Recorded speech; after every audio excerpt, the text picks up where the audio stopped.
Welcome to PS news. ముందుగా headlines చూద్దాం. సూరత్ లో పర్యావరణ దినోత్సవ సభలో ప్రధాని మోదీ 18,000 కోట్ల అభివృద్ధి ప్రాజెక్టులకు శంకుస్థాపనలు, ప్రారంభోత్సవాలు. గ్రీన్ ఫ్యూచర్ వైపు ప్రపంచ దేశాలు వేగంగా అడుగులు వేస్తున్నాయన్న మోదీ. హరిత వృద్ధి లక్ష్యంతో భారత్ ముందుకు సాగుతోందని స్పష్టం. విశాఖలో జాతీయ సీఫుడ్ ఎగుమతుల సదస్సులో పాల్గొన్న సీఎం చంద్రబాబు. బ్లూ ఎకానమీ అభివృద్ధికి ప్రధాని మోదీ కృషిని కొనియాడిన సీఎం. మత్స్యకారుల సంక్షేమానికి ప్రత్యేక మంత్రిత్వ శాఖ ఏర్పాటుపై హర్షం. సముద్ర వనరుల అభివృద్ధికి కేంద్ర చర్యలు ప్రశంసనీయమైన చంద్రబాబు నాయుడు. కొందుర్గు, పరిగి, లక్ష్మీదేవిపల్లి ప్రాజెక్టుకు భూసేకరణ నిధులు విడుదల. సీఎం రేవంత్ రెడ్డికి ప్రత్యేక కృతజ్ఞతలు తెలిపిన ఎమ్మెల్యే రామ్మోహన్ రెడ్డి. బీఆర్ఎస్ పాలనలో జిల్లాకు కొత్త ప్రాజెక్టులు రాలేదని విమర్శ.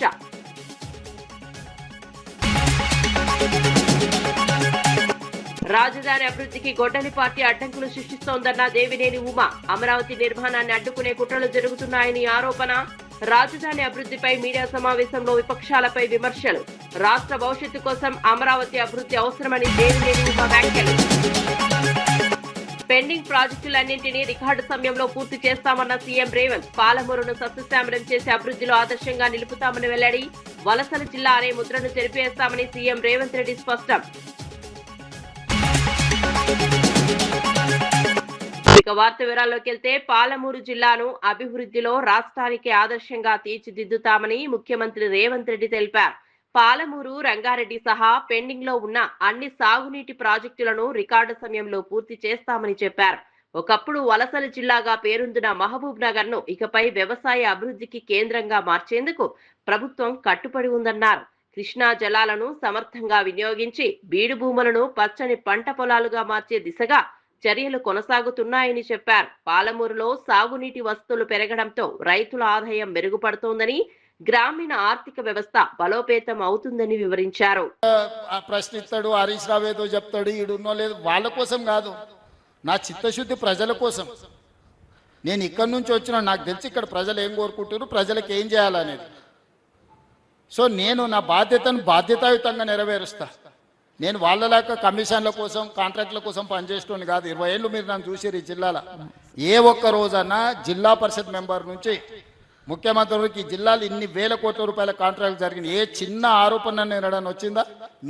మీరే కదా సాక్షి, మీరే కదా. 20 ఏళ్ళల్లా ఎవరైనా, ఏ కాంట్రాక్టర్ అయినా, ఎవరితో అయినా చిన్న లాలూచి కానీ ఎవరితోనైనా మాట్లాడిన సందర్భం అని ఉందా? ప్రతిపక్షంలో ఉన్న ఆ రోజు ఉన్నోళ్ళు కూడా ఎప్పుడైనా నా మీద ఆరోపణ చేసిరా? అన్ని పార్టీల నాయకులతో నాకు ఏదో వివాదం ఉండేది రాజకీయాలలో, కానీ ఎప్పుడన్నా వచ్చిందా? ఈ రోజు కూడా చిత్తశుద్ధితోని పనులు పూర్తి చేస్తాము. బ్రహ్మనాయుడు అరెస్టు పూర్తిగా అక్రమమని మాజీ మంత్రి అంబటి రాంబాబు విమర్శించారు. వైఎస్ఆర్సీపీ నాయకులను లక్ష్యంగా చేసుకుని కొందరు మీడియా సంస్థలు నిరంతరం విష ప్రచారం చేస్తున్నాయని ఆరోపించారు. ఎన్నికల సమయంలో ఇచ్చిన హామీలను అమలు చేయడంలో ముఖ్యమంత్రి చంద్రబాబు నాయుడు విఫలమయ్యారని అన్నారు. 2 ఏళ్ల పాలనలో ప్రజలకు ఇచ్చిన హామీల్లో ఎన్ని అమలు చేశారో ప్రభుత్వం వెల్లడించాలని డిమాండ్ చేశారు. మాట మార్చడం, హామీల నుంచి వెనక్కు తగ్గడమే చంద్రబాబు రాజకీయ బ్రాండ్గా మారిందని వ్యాఖ్యానించారు. ప్రజా సమస్యల పరిష్కారంపై దృష్టి పెట్టాల్సిన ప్రభుత్వం రాజకీయ కక్ష సాధింపులకే ప్రాధాన్యం ఇస్తోందని అంబటి రాంబాబు ఆరోపించారు. ఒక దిగ్గజం ఈ రాష్ట్రంలో బొల్లా బ్రహ్మనాయుడు గారు హైదరాబాద్ లో ఒక స్థలాన్ని బి దగ్గర కొనాలని ప్రయత్నం చేశాడు. వాళ్ళు ఏం చేశారు? ఇది రెగ్యులరైజ్ అయిపోయిందని చెప్పేసి ఆయనకి రెగ్యులరైజ్ పేపర్ చూపించాడు. పై కొంత ఈయన కూడా కాదు, వీళ్ళ బంధువు అంటే ఎవరో రమేష్, ఆయనకి ఈయన పెట్టుబడి పెట్టాడు. మోసపోయారు. ఒక విధంగా చెప్పాలంటే 1,25,00,000 రూపాయలు ఇచ్చారనేమో ఈనాలో రాస్తాడు, 5 కోట్ల రూపాయలు వైట్ మనీ ట్రాన్స్ఫర్ చేశారని ఆంధ్రజ్యోతిలో రాస్తారు. ఏంటి ఆంధ్రజ్యోతికి ఈనాడికి కక్ష? బొల్లా బ్రహ్మనాయుడు గారు వైసీపీలో ఉన్నాడు కాబట్టి ఆయన మీద కేసు పెట్టించి ఆయన లోపలేపించాలనే ప్రయత్నం. నేను కూడా ట్రై చేసి ఆయన కోసం దొరకలా. ఎందుకంటే పాపం ఆరోగ్యం బాగోదు, ఆయనకి ఏదో హార్ట్ ప్రాబ్లం కూడా ఉంది. కేసు పెట్టారు అనగానే యాంటిసిపేటర్కి వెళ్ళాడు. యాంటిసిపేటర్కి వెళ్ళి పోలీసులకు అందుబాటులో లేకుండా ఉండే ప్రయత్నం చేశారు. ఆ యాంటిసిపేటరీ 11వ తారీఖు వేశారు. ఈ లోపల పోలీసులు వెళ్ళి పట్టుకున్నారు. ఆయన ఇబ్బంది పెట్టాలనే ఉద్దేశంతో. చూద్దాం. నేనేదేంటంటే ఈనాడు, ఆంధ్రజ్యోతి కేవలం విష ప్రచారం చేసేటటువంటి కార్యక్రమంలోనే నిమగ్నమైపోయి ఉన్నారు తప్ప దీనిలో అసలు బొల్లా బ్రహ్మనాయుడు గారికి దొంగాస్తి కొనుక్కుని ఏం చేసుకుంటాడు నాకు అర్థం కాల. రెగ్యులరైజ్ కానటువంటి ఆస్తిని కొనుక్కుని ఏం చేసుకుంటాడు? అది చెప్పినోడు బ్రోకర్ రెగ్యులరైజ్ అన్నాడు, కొనడానికి ప్రయత్నం చేశాడు. అది కూడా బొల్లా బ్రహ్మనాయుడు గారు కాదు, బొల్లా రమేష్ ఆయన దూర బంధువు, అగ్రిమెంట్ ఆయన పేరు మీద ఉంది. రాష్ట్రంలో రైతులు తీవ్ర ఇబ్బందులు ఎదుర్కొంటున్నారని పొన్నూరు వైఎస్ఆర్సీపీ ఇన్ఛార్జ్ అంబటి మురళి అన్నారు. తెలుగుదేశం పార్టీ ఎమ్మెల్యేలు దళారులుగా మారి మద్దతు ధర కంటే తక్కువకు కొనుగోలు జరుపుతున్నారని ఆరోపించారు. పంటలకు గిట్టుబాటు ధర కోరిన కాపు రైతులపై, మహిళలపై కేసులు నమోదు చేయడం అన్యాయమని విమర్శించారు. రైతుల ఆందోళనలను అణిచివేసే ప్రయత్నాలు ప్రభుత్వం మానుకోవాలని డిమాండ్ చేశారు. రాష్ట్ర రాజకీయాల కంటే తెలంగాణ రాజకీయాలపైనే పవన్ కళ్యాణ్ దృష్టి పెట్టారని వ్యాఖ్యానించారు. రైతులపై నమోదు చేసిన అక్రమ కేసులను వెంటనే ఉపసంహరించుకోవాలని, వ్యవసాయ రంగానికి రక్షణ కల్పించే చర్యలు తీసుకోవాలని అంబటి మురళి కోరారు. మారుబేరాలు చేయడం అనేది జరుగుతూ ఉంది. దీన్ని ఇప్పటికైనా మరి ఆంధ్రప్రదేశ్లో జరుగుతున్నటువంటి రైతుల ఎక్స్ప్లాయిటేషన్ని మద్దతు ధర కొని కాపాడవలసిందిగా చంద్రబాబు నాయుడు గారిని డిమాండ్ చేస్తూ ఉన్నాం. మరి ప్రభుత్వం ఇప్పటి వరకు రైతుల పట్ల సీతకన్ను వహించడానికి వారి ఎమ్మెల్యేలే బ్రోకర్లుగా మారడం తప్ప మరొకటి కాదనేది వైఎస్ఆర్ కాంగ్రెస్ పార్టీ నిశ్చితమైనటువంటి అభిప్రాయం. అంతేకాకుండా పవన్ కళ్యాణ్ గారికి అయ్యా 14 మంది మీద కేసు కట్టారు, అందరూ కాపు కులస్తులు. మరి జనసేన మీరు కాపు కులంతోనే మొన్న మీ చేతిలో ఒక ఆయుధంలాగా పెట్టుకొని కూటమి ప్రభుత్వం అధికారంలోకి రావడానికి ప్రధానమైనటువంటి కారణం. అలాంటి కాపుల మీద 14 మంది మీద, అందున 5 మహిళల మీద ఎస్సీ ఎస్టీ కేసు బనాయిస్తే రంగారెడ్డి ప్రాజెక్టును వచ్చే ఏడాది లోపల ఉద్దండాపూర్ వరకు పూర్తి చేస్తామని నీటిపారుదల శాఖ మంత్రి ఉత్తమ్ కుమార్ రెడ్డి హామీ ఇచ్చారు. ఉమ్మడి పాలమూరు జిల్లా పరిధిలోని ప్రాజెక్టులకు అవసరమైన భూసేకరణ, అటవీ భూముల అనుమతుల ప్రక్రియను పూర్తి చేస్తామని చెప్పారు. ప్రాజెక్టుల పురోగతికి ప్రభుత్వం అత్యంత ప్రాధాన్యం ఇస్తోందని వివరించారు. ఉద్దండాపూర్ భూ నిర్వాసితులకు 6 నెలల్లోనే 630 కోట్లు చెల్లించడం అరుదైన విషయమని అన్నారు. నిర్వాసితుల సమస్యల పరిష్కారానికి ప్రభుత్వం కట్టుబడి ఉందని చెప్పారు. పరిగి ఎమ్మెల్యే రామ్మోహన్ రెడ్డి గారు, మరి ఎమ్మెల్యే షాద్నగర్ ఎమ్మెల్యే శంకర్ గారు కోరినట్టుగా ఉద్దండాపూర్ నుంచి లక్ష్మీదేవిపల్లికి కూడా ముఖ్యమంత్రి గారి ఆదేశాల మేరకు భూసేకరణ కార్యక్రమం కూడా మొదలు పెడతామని చెప్పి స్పష్టమైన ప్రకటన చేస్తున్నాం. అదేవిధంగా ఉమ్మడి మహబూబ్నగర్ జిల్లాలో అన్ని ఇరిగేషన్ ప్రాజెక్టులో భూసేకరణకు సంబంధించిన విషయాల్లో, R&R సంబంధించిన విషయాల్లో, మరి అటవీ శాఖకు సంబంధించిన విషయాల్లో కూడా 6 నెలల్లో పూర్తి చేస్తామని చెప్పి స్పష్టమైన హామీ ఇస్తున్నాం. మరి ఇప్పుడే అమరావతి రాజధాని అభివృద్ధిని అడ్డుకునేందుకు ప్రతిపక్షాలు కుట్రలు చేస్తున్నాయని టీడీపీ సీనియర్ నాయకుడు దేవినేని ఉమామహేశ్వరరావు ఆరోపించారు. మీడియా సమావేశంలో మాట్లాడిన ఆయన, రాజధాని నిర్మాణం వేగంగా ముందుకు సాగుతున్న సమయంలో కొన్ని రాజకీయ శక్తులు అడ్డంకులు సృష్టిస్తున్నాయని విమర్శించారు. అమరావతి అభివృద్ధి రాష్ట్ర భవిష్యత్తుతో ముడిపడి ఉందని, దీనిని అడ్డుకోవడం ప్రజల ఆకాంక్షలకు విరుద్ధమని అన్నారు. రాజధాని నిర్మాణం పూర్తయితే రాష్ట్రానికి పెట్టుబడులు, ఉపాధి అవకాశాలు పెరుగుతాయని చెప్పారు. రైతుల త్యాగాలతో ప్రారంభమైన అమరావతి నిర్మాణానికి ప్రభుత్వం పూర్తి స్థాయిలో కట్టుబడి ఉందని తెలిపారు. అసెంబ్లీ కావచ్చు, హైకోర్టు భవనాలు కావచ్చు, జ్యుడిషియల్ కాంప్లెక్స్లు కావచ్చు, సెక్రటేరియట్ హెచ్ఓడి బిల్డింగ్లు కావచ్చు, దేశీయంగా రాష్ట్ర వ్యాప్తంగా ఉన్న సంస్థలన్నీ కూడా కలిసి సుమారు 30,000 మంది కార్మికులు, ఇంజనీర్లు, వివిధ సంస్థలు చాలా పెద్ద ఎత్తున ఆధునిక యంత్రాలతో ఎండనక వాననక రాత్రనక పనులు జరుగుతూ ఉంటే చూసి ఓరవలేక, చూడలేక, ఏడవలేక, తట్టుకోలేక ఏంది జగన్మోహన్ రెడ్డి ఈ పిచ్చి ప్రేలాపంలో, పిచ్చి పరాకాష్ఠకి వెళ్ళింది. అర్థం చేసుకోండి, ప్రజలు అన్నీ తెలుసుకుంటా ఉన్నారు. ఇక్కడ చిన్న ఉదాహరణ చూపిస్తూ ఉన్నా. ఇవన్నీ కూడా ఏదైతే సీడాక్సిస్ రోడ్లు కావచ్చు, అక్కడ జరుగుతూ ఉన్న రోడ్ల నిర్మాణాలు కావచ్చు, భవన నిర్మాణాల్లో అక్కడ ఎవరైతే భూములు ఇవ్వకుండా అడ్డం పడ్డారో, ఉద్దండాపూర్ ప్రజల సమస్యలను పరిష్కరించేందుకు ముఖ్యమంత్రి రేవంత్ రెడ్డి స్వయంగా ప్రాంతాన్ని సందర్శించారని జడ్చర్ల ఎమ్మెల్యే అనిరుద్ రెడ్డి తెలిపారు. నిర్వాసితుల కోసం ప్రభుత్వం 630 కోట్ల ప్రత్యేక ప్యాకేజీ మంజూరు చేసిందని చెప్పారు. ప్రజలకు కేటాయించే కొత్త ప్లాట్లు ఉన్న ప్రాంతాలకు పాత గ్రామాల పేర్లనే కొనసాగించాలని ముఖ్యమంత్రిని కోరినట్లు వెల్లడించారు. నిర్వాసితుల పునరావాస ప్రక్రియను వేగంగా పూర్తి చేసే దిశగా ప్రభుత్వం చర్యలు తీసుకుంటోందన్నారు. గత 10 ఏళ్లలో ఈ ప్రాంత ప్రజలను పట్టించుకొని వారు ఇప్పుడు పాదయాత్రలు చేస్తామని చెప్పడం ప్రజలు నమ్మరని వ్యాఖ్యానించారు. 6-4 లక్షలు నవపేట 50-60 లక్షలు అయిపోయింది. 40 ఎకరాలు ఉన్న భూమి వాసులకు ఈ రోజు 400 గజాలు లేవు. అలాంటి నీచులు వాళ్ళు మిమ్మల్ని రోడ్ల మీదకి తీసుకొచ్చినారు. ఈ రోజు మీకు న్యాయం చేసేదానికి రేవంత్ రెడ్డి గారు ఇక్కడికి రావడం జరిగిందని చెప్పి కూడా మీకు తెలియజేస్తున్నాను. సీఎం రేవంత్ రెడ్డి గారిని ఒక్కనే కోరుతున్నాను, రేపు రాబోయే తరంలో గ్రామస్తులు అక్కడ పోయి వాళ్ళ పిల్లలకి మా ఊరు ఎక్కడ ఉందంటే ఉదండపూర్ రిజర్వాయర్ పైన నిలబడి ఆ నీటిలో ఉందని చెప్పాల్సి వస్తుంది. నేను ఒకటే కోరుతున్నాను, R&R ప్యాకేజ్ కి వాళ్ళని షిఫ్ట్ చేస్తున్నాము. పుల్లపల్లి దగ్గర వాళ్ళకి ఏ ఏరియాలో అయితే వాళ్ళకి ప్లాట్లు ఇస్తున్నామో ఉదండపూర్ వాళ్ళ పేరు ఉదండపూర్ అక్కడ పెట్టాలని, వల్లూరు వాళ్ళు ఎక్కడైతే ప్లాట్లు ఇస్తారో అక్కడ వల్లూరు అని నామకరణం చేయాలని చెప్పి, అట్లనే మా తాండా వాసులకి తుమ్మలకుంట తాండా, రేగడిపట్టి తాండా, చిన్నగుట్ట తాండా, ఒంటిగుట్సె తాండా. ప్రధానమంత్రి నరేంద్ర మోదీ తన నివాసానికి వచ్చిన సందర్భాన్ని ఏపీ ఉప ముఖ్యమంత్రి జనసేన అధినేత పవన్ కళ్యాణ్ గుర్తు చేసుకున్నారు. ఆ సమయంలో జరిగిన అనేక ఆసక్తికరమైన సంభాషణలను ప్రజలతో పంచుకున్నారు. దేశ ప్రధాని హోదాలో ఉన్నప్పటికీ మోదీ ఎంతో సాధారణ వ్యక్తిగా వ్యవహరించారని చెప్పారు. కుటుంబ సభ్యులతో ఆత్మీయంగా మాట్లాడిన తీరు తనను ప్రత్యేకంగా ఆకట్టుకుందని వివరించారు.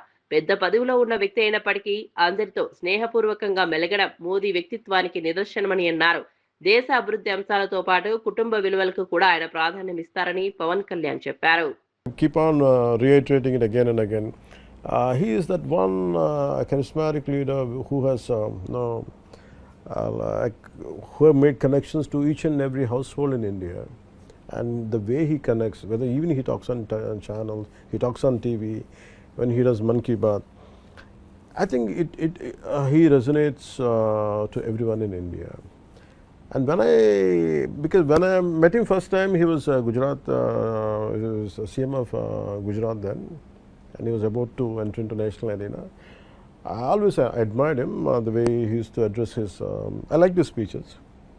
So when I started the party, I felt like suddenly I had this intense urge to go and meet him. So I met him and I told him, I always believe that he's going to be the future Prime Minister of India. He's the one who's going to lead the India. So I think that particular first meeting, what I had spoken, I think that's what continues between us. It's more about nothing to do at a personal level. Actually, he asked me about how I'm doing, what I'm doing, but apart from that, I really love to share what's happening, but more about nation building. Either a point here and there, it surrounds around the nation building, nothing else. So did he give you a message? Did he leave you with some thoughts? Would you like to share Oh them? yeah, he asked me, I said, what the hell, I said, what is happening with your health? And he said, I told him, I said, I have neglected I caught up in this kind of thing. He said, I'm telling you, first take care of your health. That's what I'm. Tamil Nadu BJP రాజకీయాల పరిణామాల నేపథ్యంలో Annamalai రాజీనామాపై Goshamahal MLA Raja Singh స్పందించారు. Party నిర్ణయాలను ప్రతి కార్యకర్త గౌరవించాలని అన్నారు. Annamalai party బలోపేతానికి చేసిన కృషిని గుర్తు చేశారు. నాయకత్వ మార్పులు రాజకీయ పార్టీలో సహజమని, సంస్థ ప్రయోజనాలే ప్రధానమని చెప్పారు.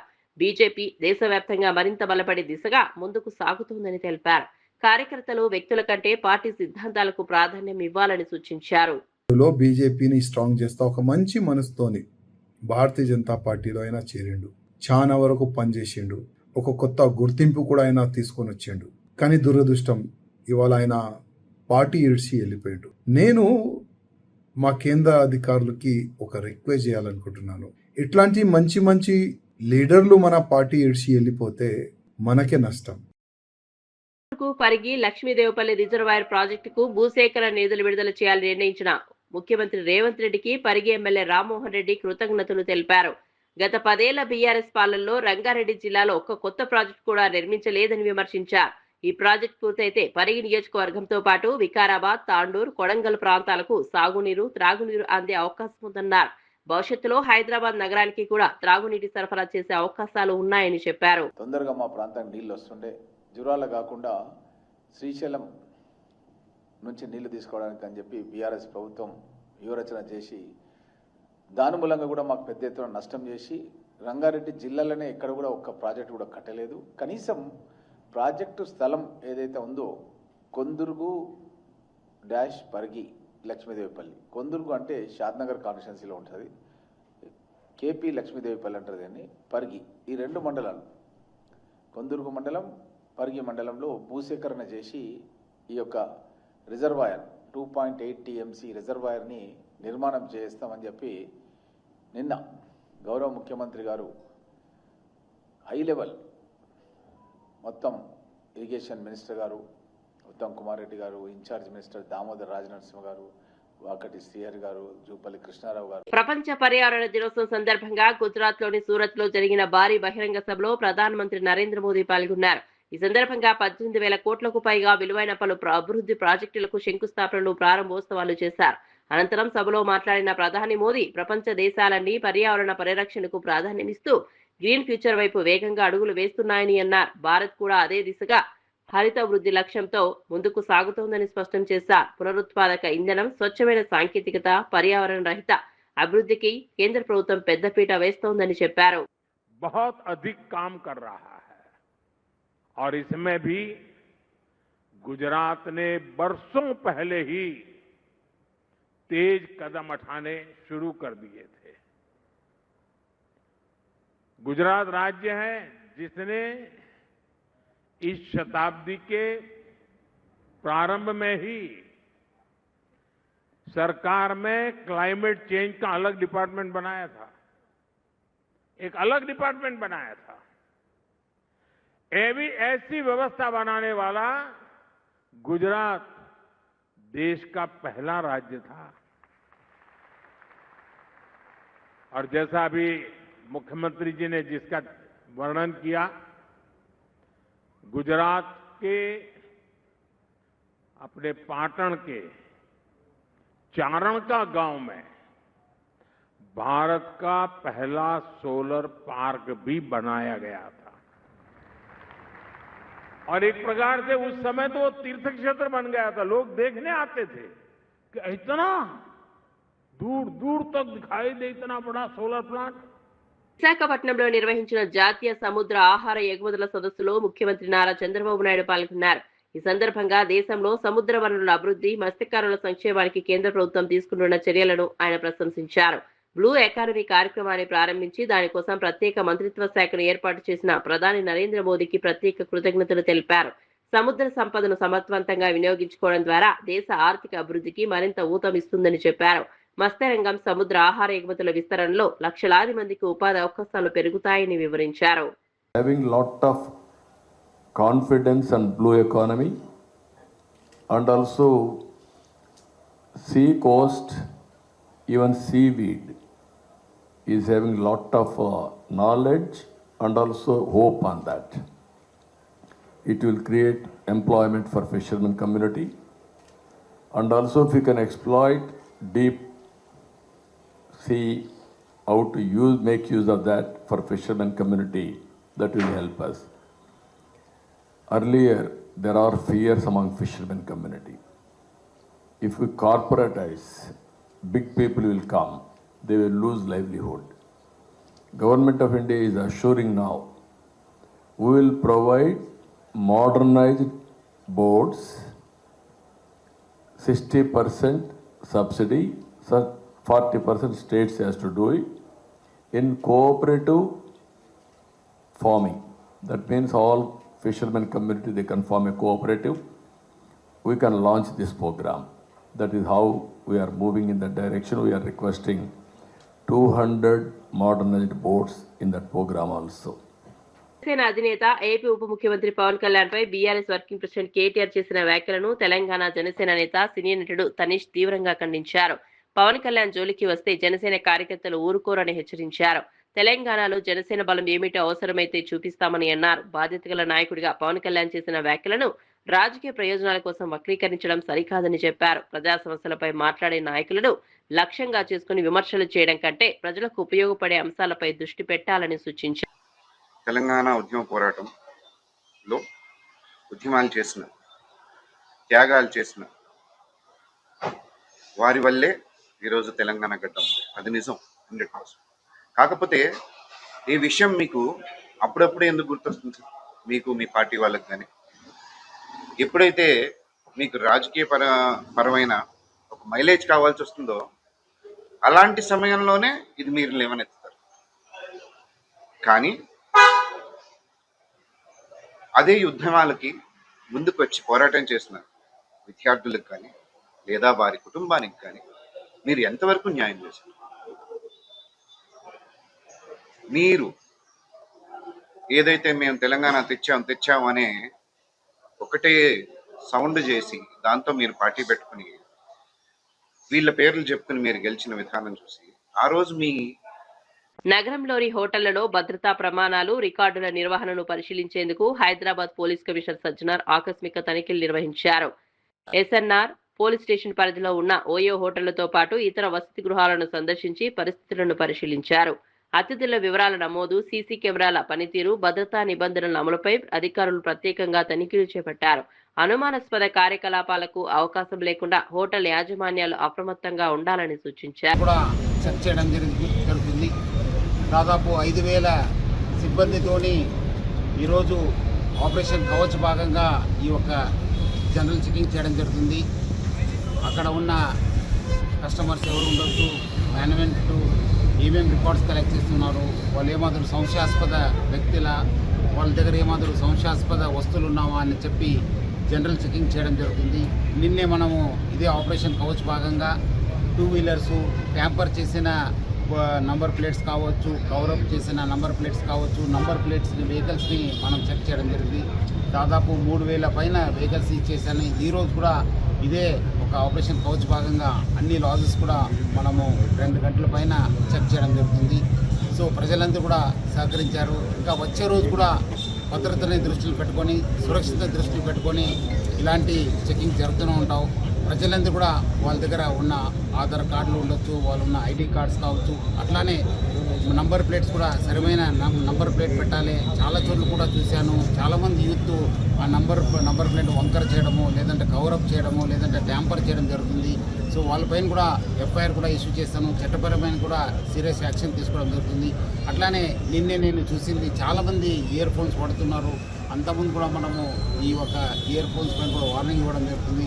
నెక్స్ట్ టైము మళ్ళీ ఇట్లానే ఒక డేలో కూడా మనం చెకింగ్ చేస్తాం. ఎక్కడైనా అలాంటి ఇయర్ ఫోన్ పెట్టుకుని డ్రైవ్ చేస్తే వాళ్ళపైన కఠిన చర్య తీసుకోవడం జరుగుతుంది. ప్రజలందరూ కూడా ఈ యొక్క కార్యక్రమంకి, ఆపరేషన్కి బాగా సహకరిస్తున్నారు. వచ్చే రోజు కూడా వాళ్ళు ఇట్లానే మన హైదరాబాద్ సిటీ పోలీస్ చేపట్టే ప్రతి కార్యక్రమం కూడా సహకరించాలని చెప్పి నేను హైదరాబాద్ సిటీ పోలీస్ తరఫు నుంచి ప్రజలందరూ కూడా కోరుతున్నాను. బులెటిన్ ముగించే ముందు హెడ్లైన్స్ మరోసారి చూద్దాం. సూరత్ లో పర్యావరణ దినోత్సవ సభలో ప్రధాని మోదీ 18,000 కోట్ల అభివృద్ధి ప్రాజెక్టులకు శంకుస్థాపనలు, ప్రారంభోత్సవాలు. గ్రీన్ ఫ్యూచర్ వైపు ప్రపంచ దేశాలు వేగంగా అడుగులు వేస్తున్నాయన్న మోదీ. హరిత వృద్ధి లక్ష్యంతో భారత్ ముందుకు సాగుతోందని స్పష్టం. విశాఖలో జాతీయ సీఫుడ్ ఎగుమతుల సదస్సులో పాల్గొన్న సీఎం చంద్రబాబు. బ్లూ ఎకానమీ అభివృద్ధికి ప్రధాని మోదీ కృషిని కొనియాడిన సీఎం. మత్స్యకారుల సంక్షేమానికి ప్రత్యేక మంత్రిత్వ శాఖ ఏర్పాటుపై హర్షం. సముద్ర వనరుల అభివృద్ధికి కేంద్ర చర్యలు ప్రశంసనీయమైన చంద్రబాబు నాయుడు. కొందుర్గు, పరిగి, లక్ష్మీదేవిపల్లి ప్రాజెక్టుకు భూసేకరణ నిధులు విడుదల. సీఎం రేవంత్ రెడ్డికి ప్రత్యేక కృతజ్ఞతలు తెలిపిన ఎమ్మెల్యే రామ్మోహన్ రెడ్డి. బీఆర్ఎస్ పాలనలో జిల్లాకు కొత్త ప్రాజెక్టులు రాలేదని విమర్శ.